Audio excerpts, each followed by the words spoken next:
बोलो भगवान लक्ष्मी नारायण की जय हो। तो आज हम पुण्यदायिनी कामिका एकादशी की व्रत कथा सुनेंगे। श्रावण माह में कृष्ण पक्ष में पड़ने वाली एकादशी को कामिका एकादशी कहते हैं। कामिका एकादशी का व्रत 21 जुलाई 2025 दिन सोमवार को रखा जाएगा और इसका पारण अगले दिन 22 जुलाई 2025 को 5:20 से 7:05 तक रहेगा। तो अब हम एकादशी की व्रत कथा सुनते हैं। जय श्री हरि। अर्जुन ने कहा, हे प्रभु, मैंने आषाढ़ माह के शुक्ल पक्ष की देवशयनी एकादशी का विस्तार पूर्वक वर्णन सुना हो। अब आप मुझे श्रावण माह के कृष्ण पक्ष की एकादशी की कथा सुनाने की कृपा करें।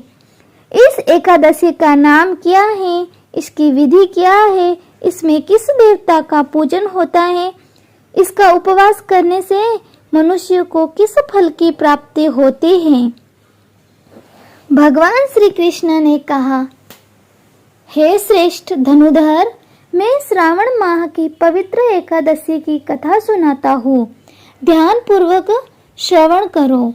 एक बार इस एकादशी की पावन कथा को भीष्म पितामह ने लोकहित के लिए नारद जी से कहा था। एक समय नारद जी ने कहा, हे पितामह, आज मेरी श्रावण की कृष्ण पक्ष की एकादशी की कथा सुनने की इच्छा है, अतः आप इस एकादशी की व्रत कथा विधान सहित सुनाइए।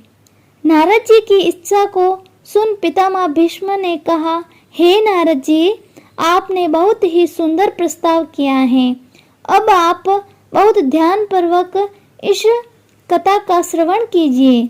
श्रावण माह के कृष्ण पक्ष की एकादशी का नाम कामिका एकादशी है। इस एकादशी की कथा सुनने मात्र से ही वाजपेय यज्ञ के फल की प्राप्ति होती है। कामिका एकादशी के उपवास में शंख चक्र गदाधारी भगवान विष्णु का पूजन होता है। जो मनुष्य इस एकादशी को धूप दीप नैवेद्य आदि से भगवान विष्णु की पूजा करते हैं, उन्हें गंगा स्नान के फल से भी उत्तम फल की प्राप्ति होती है। सूर्य ग्रहण और चंद्र ग्रहण में केदार और कुरुक्षेत्र में स्नान करने से जिस पुण्य की प्राप्ति होती है, वह पुण्य कामिका एकादशी के दिन भगवान विष्णु की भक्ति पूर्वक पूजा करने से प्राप्त हो जाता है।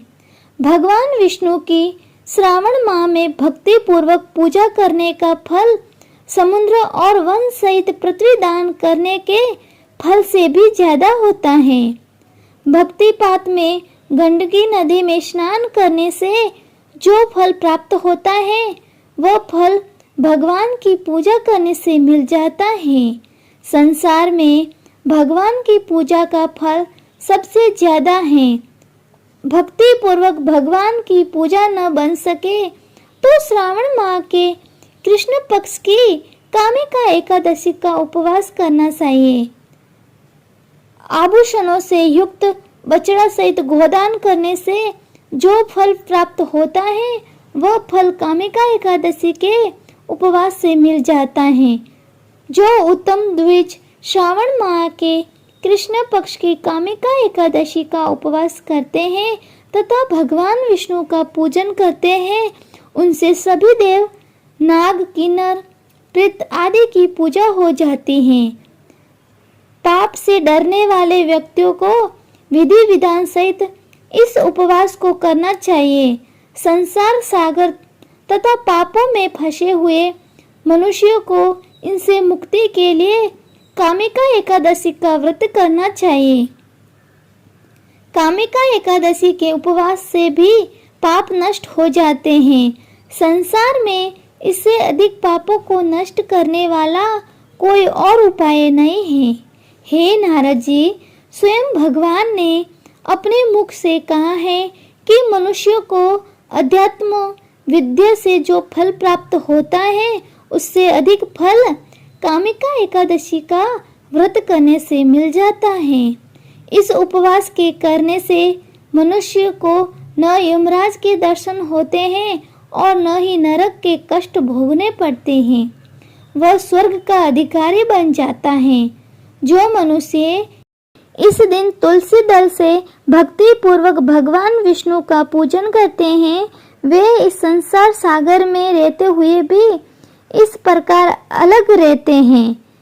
जिस प्रकार कमल पुष्प जल में रहता हुआ भी जल से अलग रहता है, तुलसी दल से भगवान श्री हरि का पूजन करने का फल 1 बार स्वर्ण और 4 बार चांदी के दान के फल के बराबर है।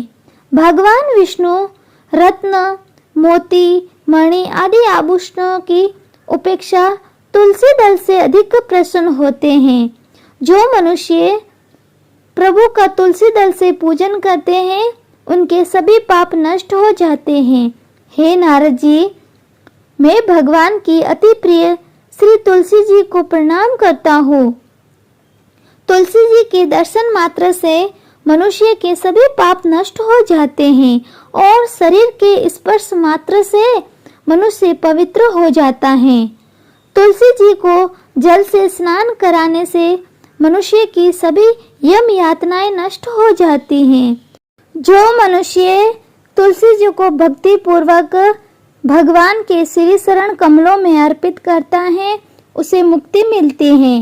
इस कामिका एकादशी की रात्रि को जो मनुष्य जागरण करते हैं और दीपदान करते हैं, उनके पुण्य को लिखने में भी चित्रगुप्त भी असमर्थ होते हैं। एकादशी के दिन जो मनुष्य भगवान के सामने दीपक जलाते हैं, उनके पितर स्वर्गलोक में अमृत का पान करते हैं। कामिका एकादशी व्रत कथा। एक गांव में एक वीर क्षत्रिय रहता था। एक दिन किसी कारण वश उसकी ब्राह्मण से हाथापाई हो गई। ब्राह्मण की मृत्यु हो गई। अपने हाथों मरे गए ब्राह्मण की क्रिया उस क्षत्रिय ने करनी चाहिए, परंतु पंडितों ने उसे क्रिया में शामिल होने से मना कर दिया। ब्राह्मणों ने बताया कि तुम पर ब्रह्म हत्या का दोष है, पहले प्रायश्चित कर इस पाप से मुक्त हो, तब हम तुम्हारे घर भोजन करेंगे। इस पर क्षत्रिय ने पूछा कि इस पाप से मुक्त होने के क्या उपाय हैं? तब ब्राह्मणों ने बताया कि श्रावण माह के कृष्ण पक्ष की एकादशी को भक्ति भाव से भगवान श्री हरि का व्रत एवं पूजन कर ब्राह्मणों को भोजन करा के दक्षिणा के साथ आशीर्वाद प्राप्त करने से इस पाप से मुक्ति मिलेगी। पंडितों के बताए हुए तरीके से व्रत करने वाली रात में भगवान श्री हरि ने क्षत्रिय को दर्शन देकर कहा कि तुम्हें ब्रह्म हत्या के पाप से मुक्ति मिल गई है। इस व्रत के करने से ब्रह्म हत्या आदि के सभी पाप नष्ट हो जाते हैं और इलोक और परलोक में सुख भोगकर प्राणी अंत में विष्णु लोक को जाते हैं। इस कामिका एकादशी के मातव्य के श्रवण व पठन से मनुष्य स्वर्गलोक को प्राप्त होते हैं। बोलो भगवान श्री हरि की जय हो।